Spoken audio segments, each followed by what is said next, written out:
तो hello everyone and welcome back to another video of my journey here at AIIMS Kalyani. तो इस week बहुत कुछ खास हुआ। फार्माकोलॉजी का वाइवा एग्जाम से लेके माइक्रोबायोलॉजी का इन्फेक्शियस डिजीज़ का क्विज तक।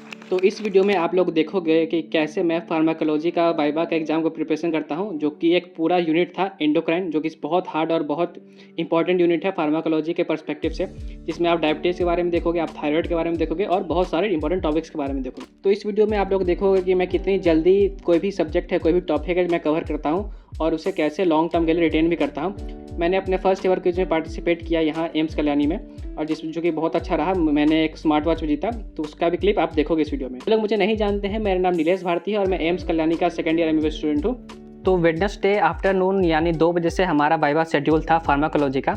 तो मैं एक दिन पहले ट्यूसडे को शाम के 6 बजे मैंने अपना प्रिपरेशन शुरू किया। सबसे पहले मैं स्टार्ट किया पैनक्रियाज से, जो कि बहुत ही ज़्यादा इंपॉर्टेंट टॉपिक है। आप लोग जानते ही होंगे, जो लोग बायोलॉजी पढ़ते होंगे या जो लोग बेसिक भी जानते होंगे, वो इंसुलिन के बारे में जानते होंगे कि कैसे इंसुलिन की डेफिशिएंसी से या कुछ रेसिस्टेंस से सेल का आपको डायबिटीज़ हो जाता है, और आप कैसे इस डायबिटीज़ को काउंटर करते हो, कौन कौन से आप मेडिसिन लेते हो। बहुत सारे जो अगर कोई गार्जियन भी देख रहे हैं इसे और जो स्टूडेंट्स भी देख रहे हैं, वो लोग मेटफॉर्मिन का नाम तो जानते ही होंगे, क्योंकि बहुत इंपॉर्टेंट ड्रग्स है जो कि ऑलमोस्ट सभी डायबिटिक पेशेंट को दिया जाता है। तो इसमें मैंने पढ़ा कि ड्रग्स के साइड इफेक्ट्स क्या हैं, कौन सा ड्रग्स किसे प्रिस्क्राइब नहीं किया जाता है, कौन सा ड्रग किसे प्रिस्क्राइब किया जाता है, और डायबिटीज़ का जो ट्रीटमेंट रेजिम है वो क्या है। तो डायबिटीज़ के बाद एंडोक्राइन में सबसे कॉमन डिसऑर्डर है थायराइड का। हाइपोथायराइडिज्म, हाइपरथायराइडिज्म हमारे पॉपुलेशन में बहुत ही ज़्यादा कॉमन है। फिर इसके बाद ओरल कॉन्ट्रासेप्टिव पिल्स के बारे में मैंने पढ़ा। कॉन्ट्रासेप्शन भी बहुत इंपॉर्टेंट है, जो कि एंडोक्राइन का ही पार्ट है। और सबसे इंपॉर्टेंट स्टेरॉइड्स, कॉर्टिकोस्टेरॉइड्स। स्टेरॉइड्स को हम लोग कैसे भूल सकते हैं, स्टेरॉइड्स का एप्लीकेशन ऑलमोस्ट हर जगह है। स्टेरॉइड्स को कैसे देते हैं, उसे कैसे कम करते हैं, सब बहुत ही ज़्यादा इंपॉर्टेंट है। फिर इतने टॉपिक्स कवर करने के बाद मैं डिनर करने गया। डिनर करने के बाद फिर मैं वापस आया। वापस आने के बाद मैं जितना पढ़ चुका था पैनक्रियाज, थायराइड ग्लैंड, वो सबका नोट्स मैंने रिवाइज किया। और फिर नोट्स रिवाइज करने के बाद मैंने उनके क्वेश्चन बैंक सॉल्व किए। क्वेश्चन बैंक सॉल्व करने के बहुत सारे एडवांटेजेस हैं। मान लेते हैं कि मैंने कुछ पढ़ा और मुझे वो कितना रिटेन हुआ, इसके बारे में सबसे अच्छे से जाना जा सकता है क्वेश्चन बैंक सॉल्व करके। आप लोग नीट एस्पिरेंट भी होगे या कोई MBBS स्टूडेंट भी इसे देख रहा होगा, तो आप लोग जानते होंगे कि क्वेश्चन सॉल्व करना कितना इंपॉर्टेंट है किसी भी टॉपिक को रिटेन करने के लिए। तो मैं भी वही करने में बैठ गया। पैनक्रियाज, थायराइड, मैंने बहुत सारे क्वेश्चन सॉल्व किए। और क्वेश्चन बैंक सॉल्व करने का सबसे अच्छा तरीका ये है कि अगर मान लेते हैं जो क्वेश्चन मैंने गलत किया, तो उस क्वेश्चन का जो एक्सप्लेनेशन है वो इस क्वेश्चन के नीचे आ जाता है। तो उस एक्सप्लेनेशन को पढ़ने के बाद मुझे उस बुक खोल के वो उस टॉपिक को देखने की ज़रूरत नहीं पड़ती। वो एक्सप्लेनेशन बहुत अच्छे से वहाँ नीचे दिया हुआ है, जिससे बहुत सारा टाइम भी सेव होता है। और क्योंकि मुझे बहुत जल्दी कवर करना है टॉपिक, तो इसलिए मैं इस मेथड को यूज़ कर रहा हूँ। इससे बहुत सारा टॉपिक बहुत कम टाइम में हुक किया जा सकता है। फिर क्वेश्चन बैंक सॉल्व करने के बाद मैं सो गया। तो नेक्स्ट मॉर्निंग आप देख सकते हो कैसे मेरा टेबल का हालात है। मैं वैसे ही सो गया था क्वेश्चन सॉल्व करने के बाद। फिर ब्रश करने के बाद और फ्रेश होने के बाद मैं गया ब्रेकफास्ट करने के लिए। फिर सुबह के 2 लेक्चर्स के बाद मैं कॉलेज लाइब्रेरी आ गया, जो मैं कल पढ़ा था उसे रिवीजन करने के लिए। रिवीजन बहुत इंपॉर्टेंट है एग्जाम से पहले, क्योंकि ये फार्माकोलॉजी इतना वोलेटाइल सब्जेक्ट है। अगर आप रिवीजन नहीं करोगे तो सब कुछ भूल जाओगे। तो रिवीजन मैंने डॉक्टर गोविंद राय गर्ग सर का जो लेक्चर्स है उसे 2x पे देख के किया, जिससे बहुत सारा टाइम बचा और जितने भी चीज़ें जो मैंने कल पढ़ी थी उसे मैं फिर से रिटेन भी कर पाया। फिर पढ़ाई का एक शिफ्ट खत्म करने के बाद मुझे थोड़ी सी भूख लग गई, तो मैं फिर बाहर गया, एक बिस्किट का पैकेट लेकर आया। फिर दोबारा पढ़ाई शुरू किया। तो अभी मैंने कॉर्टिकोस्टेरॉइड्स और थायराइड को 2x स्पीड पे देखा, जिससे रिवीजन बहुत ज़्यादा फास्ट हो जाती है।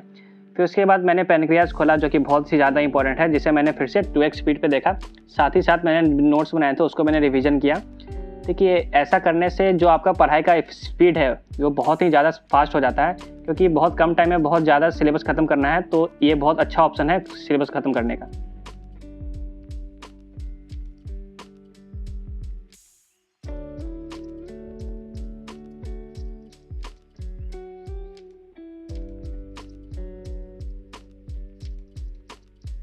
तो ऑलमोस्ट अब 1 बज गए हैं। मैं जा रहा हूँ मेस में जाके मैं खाना खाऊंगा। उसके बाद मैं वापस LT आऊँगा क्लास के लिए, क्योंकि 2 बजे से हमारा टेस्ट शेड्यूल था। तो मैं अब आपको सैटरडे का शेड्यूल समझा देता हूँ। सैटरडे का शेड्यूल कुछ ऐसा था। 9:30 से हमारा इन्फेक्शियस डिजीज़ का सिम्पोजियम शुरू था, जिसमें हमारे जो स्टूडेंट्स थे उन्होंने सेमिनार रिप्रेजेंट किया, और सेमिनार के बाद गेस्ट लेक्चर्स हुए, और फिर गेस्ट लेक्चर के बाद हमारा क्विज शेड्यूल था। तो उस क्विज में मैं भी एक टीम में था।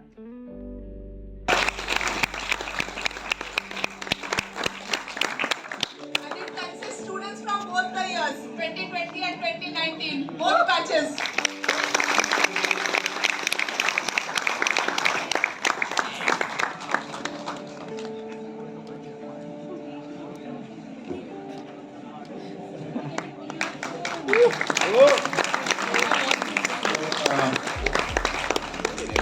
are happy to say that the prizes has been sponsored by Littman Stethoscope, a company who has come up with a very nice stall outside, which you can see, and the snacks and other things has been sponsored by United Medical and Bharat Medical, who are suppliers of sterilizing equipment of our hospital.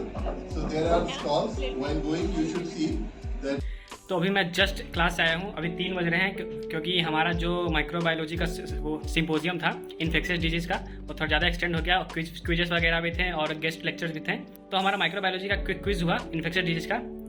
देखिए, उसमें first prize मिल गया हमें, एक certificate भी था, और एक ये है स्मार्ट वॉच, ये देख सकते हैं, ये नॉइस का है, कलर फिट पल्स 2। तो ये मेरा पहला क्विज था एम्स कल्याणी में, और पहला क्विज में फर्स्ट प्राइज़, बहुत अच्छा लग रहा है।